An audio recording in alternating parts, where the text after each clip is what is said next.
Lin Siniang. It is said that Chen Baoyogong of Qingzhou Road was from Fujian. One night, he was reading alone in his study. A woman opened the curtain and came in. Mr. Chen looked up and did not recognize the woman. But she was extremely beautiful and wore palace clothes. The woman smiled and said to Chen Gong, "Don't you feel lonely sitting alone in the deserted night?" Chen Gong asked her in surprise who she was. The woman said, "I live not far away, just to your west." Adjacent, Mr. Chen thought she might be a ghost, but he liked her very much. So he came over and took her hand and asked her to sit down together. The woman spoke elegantly, and Mr. Chen appreciated it very much. He sat next to the woman and hugged her, and the woman did not refuse. She looked around and said, "Is there no one else in the house?" Mr. Chen quickly closed the door and said, "There is no one else." Then he urged the woman to take off her clothes and go to bed, but she was very shy and scared. Mr. Chen took off her clothes for her, and the woman said, "Although I am 20 years old, I am still a virgin. I can't bear the roughness." So the two had a good time, and there was a little blood on the bed mat. While they were having a heart-to-heart talk on the pillow, the woman said her name was Lin Siniang. Chen Gong asked her about her life experience again, and she said, "I have been loyal all my life, and now I have been frivolous by you enough. If you really love me, you just want to be together forever. Why bother to ask more?" After a while, the rooster crows at dawn. She got up and laughed.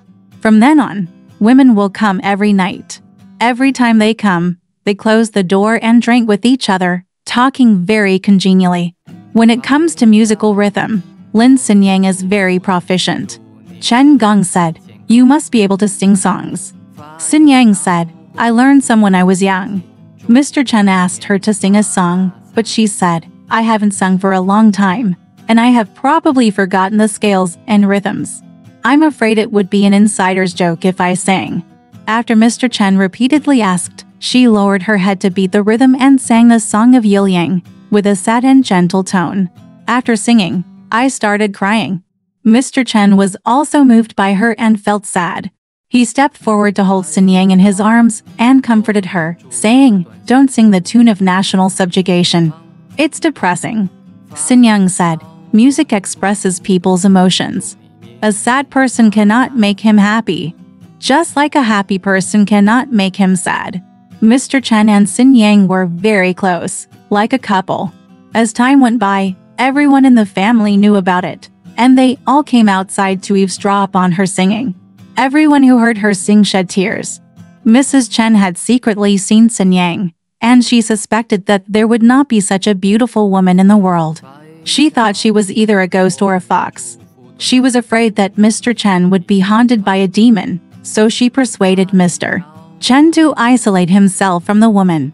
Mr. Chen didn't listen and wanted to ask Siniang for clarification, so he asked Siniang again about her life experience. Siniang said unhappily, "I was a maid in Prince Heng's mansion back then. She died in a disaster 17 years ago. It's because of your elegance and loyalty that I got along with you.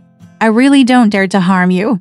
If you are suspicious or afraid, let's break up from now on." Mr. Chen immediately said, "I am not doubtful, nor afraid. Since we are so good to each other, we must know your true feelings." Duke Chen asked about what was going on in the palace at that time. Siniang's recollections were detailed, organized and touching. When he talked about the decline of the palace, he choked with sobs and cried, unable to make a sound. Siniang didn't sleep much at night. She got up every night to recite the Junti Sutra and the Diamond Sutra. Chen Gong asked her, "Can you save yourself under the 9 springs?" She replied, "Yes, I want to be reduced in my life, but I would like to be saved and be a good person in the next life." Siniang often discussed poems with Chen Gong, criticizing bad sentences and chanting good ones in a soft voice, which made people forget their tiredness. Chen Gong asked her, "Have you ever written poetry?" Siniang replied, "I wrote occasionally when I was still alive." Chen Gong asked her to give her a poem. She smiled and said, "How can a master's joke come from the poems of his children?" After living for another 3 years, one night, Siniang came to say goodbye to Chen Gong, looking miserable. Chen Gong was startled and asked hurriedly, "What's wrong?" Siniang said, "The king of hell asked me to be reborn in the Wang family. Because I was innocent during my lifetime and did not forget to recite sutras after my death. We must say goodbye today and never see each other again." After that, describe the sadness. Mr. Chen also shed tears and immediately served wine to see Siniang off. Siniang sang generously while drinking. The lyrics and melody were sad and desolate, and she repeated every word. When she reached the sad point, she choked up and couldn't make a sound. Finally, I finished singing the song. Siniang was in a bad mood and not very interested in drinking. She got up and wandered around, wanting to say goodbye. Mr. Chen couldn't bear to say goodbye, so he forced her to sit for a while. Until dawn, Siniang said to Mr. Chen, "I can't stay any longer. You always blame me for not writing a poem. Today I am going to say goodbye forever, so I should write one. This poem is given to you as a farewell memorial." So he picked up the pen, swung it away, and said, "If you feel sad and confused, you can't think about it, and the syllables are messed up, don't show it to others to read." After saying that, he covered his sleeves and walked away with his head down. Mr. Chen sent Siniang out, but disappeared in the blink of an eye. Mr. Chen was disappointed for a long time. After seeing the poems written by Siniang, the handwriting was correct and the writing was neat, so I kept them very preciously. His poem is, "I have been locked in the palace for 17 years. Who will ask the blue sky for my homeland? I am leisurely watching the palace's ceiling trees, and weeping to see the king turn into a cuckoo. The waves of the sea country are slanting in the sunset, and the Han family's flutes and drums are silent. The beauty is weak and it is difficult to be powerful. Who is he is sad and only asks about Zen." He recites thousands of good quotes every day, and reads 2 or 3 bay leaves in his spare time. He sings the pear garden song instead of crying.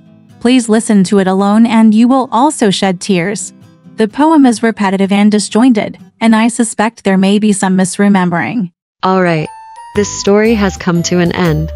If you liked it, please give it a thumbs up. Thank you.